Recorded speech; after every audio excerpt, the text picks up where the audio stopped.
আজকে উঠেছিলাম ভোর 2:30টার সময়, কেননা মহালয়ার স্থানে যাব।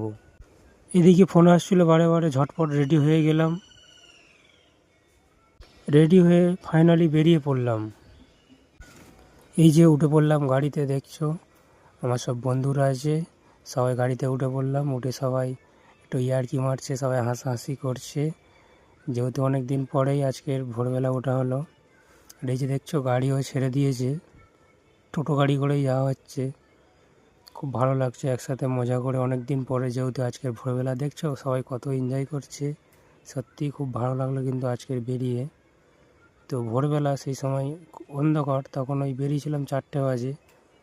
আর এই যে জায়গাটা দেখো, এই যে জায়গাটায় এলাম, এসে দেখছি গাড়িটা হঠাৎ করে খারাপ হয়ে গেল মাঝরাতে। এবার কি করবে দেখো, গাড়িটার অবস্থাও খারাপ হয়ে গেল। সবাই নিচে ভাবছি কী করব। তা ড্রাইভার বলছে গাড়িটা ঠিক করা যাবে।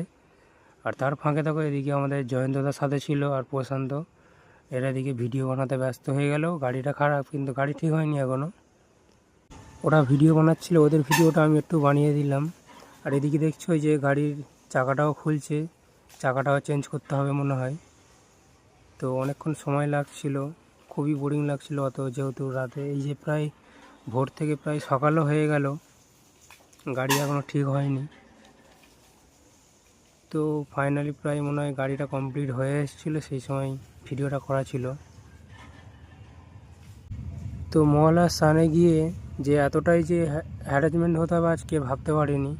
ওদিকে ড্রাইভার গাড়িটাকে কোনো মতেই ঠিক করতে পারছে না, কী হয়েছে। আর তার মাঝখানে আমি ভিডিও বানিয়ে নিচ্ছিলাম। দেখছি জয়ন্তদাও আমার পিছন থেকে আসছে, ফোনটা নিয়ে ভিডিও করছে এসে। আর ফাইনালি তো পৌঁছেই গেলাম। গাড়িতে ঢুকতে দিল না ভিতরে, ওখান থেকে গাড়িটা রেখেই, টোটোটাকে রেখেই আবার হাঁটা শুরু করে দিলাম আমরা। আর দেখছো সবাই ওই যে পিছনে হেঁটে আসছে, আমি একটু আগিয়ে গিয়েছিলাম। তারপরে সাথে আমাদের শিবে ভাইও চলে এলো। আর বাপরে বাপ, গজাগুলো দেখেছো কত বড় বড় গজা এখানে। আর প্রায় আমরা গিয়েছিলাম আজকের ফলতা ঘাটে। আর এদিকে কাকা তো বসে বসে চবই ভাজছে। তো সকালবেলায় মোটামুটি টিফিনের জন্য সব রেডি করছে। তো আমরা গিয়েছিলাম আজ ফলতা ঘাটে। দেখছো অনেকে হচ্ছে স্নান করে ফিরে আসছে।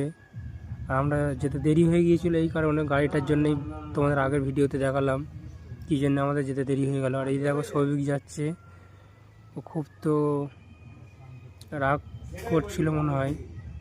আর ওই যে দেখো নদীটাকে দেখালাম। আর এদিকে সূর্যি মামা তো মাথার ওপর উঠেই গিয়েছে, মাথার ওপর উঠে গিয়ে সূর্যি মামা দেখতে পাচ্ছ। তারপরে আমরা সবাই